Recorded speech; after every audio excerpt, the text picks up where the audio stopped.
It does not help when public officials ignore their own rules, like Vice President Mike Pence at the Mayo Clinic yesterday. He should have worn a mask. He didn't.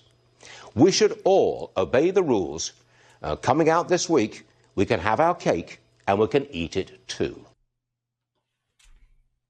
That was Fox Business host Stuart Varney kind of making some sense. Except about the cake thing, I guess. But I am kind of hungry, so. All right.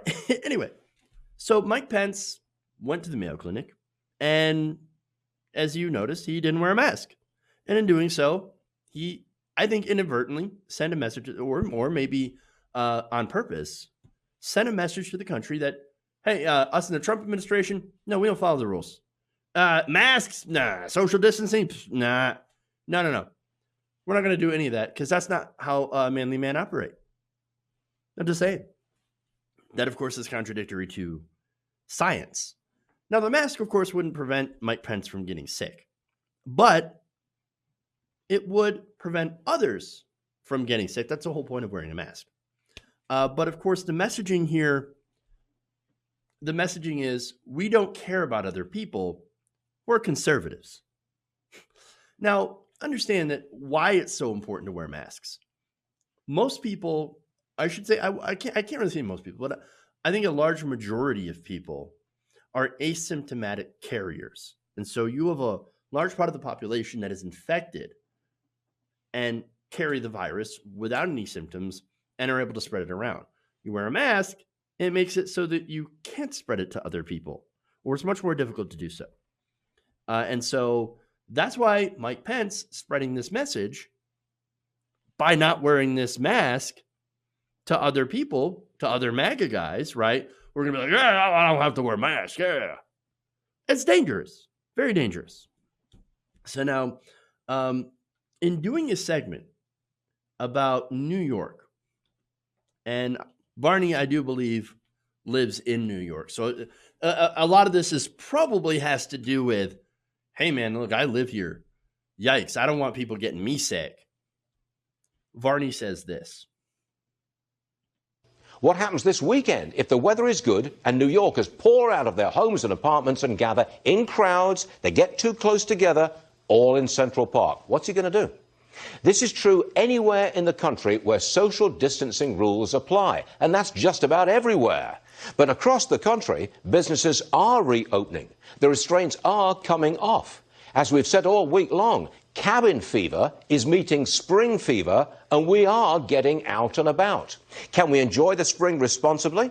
We'd better, because a spike in new cases would mean a second wave and perhaps a new and more crippling lockdown. Nobody wants that. Surely the answer is this: wash your hands, wear a mask, and keep your distance. That minimizes risk. And if you're still worried, stay home. So look, he's actually right about a lot of those things, except for the last part. I'm going to take exception to that because in a lot of states, they're starting to reopen. And yes, there's a lot of people, a lot of Americans that are concerned about this that will not have the option to stay home. The Trump administration is making sure that, the states are making sure that if they open up, that people cannot continue to claim unemployment benefits. The Trump administration itself is not planning on doing any more rounds of stimulus. Trump himself has basically said, no, I'm not going to send out any more checks. What we're going to do is we're going to look at doing a payroll tax cut. So that has the, of course, added benefit of destroying Social Security while also, quote unquote, encouraging people to get back to work, or saying, since we don't have a rent freeze, since we don't have a moratorium on mortgages, people will not have the money to refuse to go to work. So they don't really have a choice. Now, Varney ignores all that, but for the most part, he's actually correct. Yes, you want to minimize risk, social distance, wear a mask, and all that stuff. So, look, there's a lot of things that I don't agree with Varney on, but on this, it's just kind of common sense. And the fact that he's literally one of the only people right now, one of the only lone voices on Fox News that is making sense, that is saying common sense things. I mean, it is kind of indicative of where the network is as a whole. I'm just saying, look, none of us want to be locked down. Obviously, there's a tremendous amount of suffering that's going on, both health-wise and economic. And as I pointed out, the administration wants to do nothing to help that. They got their bailouts for big business. Corporations got an enormous amount of bailout money. And most of it, again, went to the very richest corporations in the country. It was a massive heist, a mass redistribution of wealth to the very top. And we all got a $1,200, not all of us even. Some of us got a $1,200 check. So, I mean, that's the extent of the help from the Trump administration that we're ever going to get.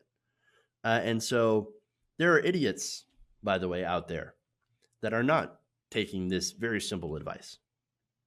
They're making it worse by protesting without masks and without doing social distancing. Republican governors opening up too early. They're all guaranteeing a second wave. And by the way, that is bad for the economy. And Dr. Fauci, Anthony Fauci, is saying that a second wave, a second spike in coronavirus cases and deaths is inevitable. It's inevitable. Now, I know that Barney is probably motivated, as I mentioned before, by selfishness, since he lives in New York, which is one of the big hot spots. But you know what? At this point in time, it's fine. Because containing this virus is good for everyone in the long run. While prolonging it and doing other things that you shouldn't, like what Mike Pence has done, like what a lot of these Republican governors are doing, like Greg Abbott in Texas, that's opening up business in the state by Friday, is the dumbest thing possible that you should be doing right now. And it's only going to make this worse. And so at the end of the day, we're not going to be able to have our cake or eat anything. Hey guys, hopefully you enjoyed that free video. Now I'm going to have to ask you a favor. Between the demonetization and the YouTube algorithm messing around with view counts, etc., we're having a hard time adjusting to the new YouTube reality, which is where you guys come in. See, we have a Patreon, patreon.com/TYTNation, set up to help us rely on you guys, the viewers, instead of big corporate ads. Look, you know the show. You know I'm not in favor of big corporations anyway. So help us transition away from relying on the ad model to pay the bills and sign up to be a patron, patreon.com/TYTNation. That goes a long way to help us keep the lights on. And you guys will know that you're supporting independent progressive media.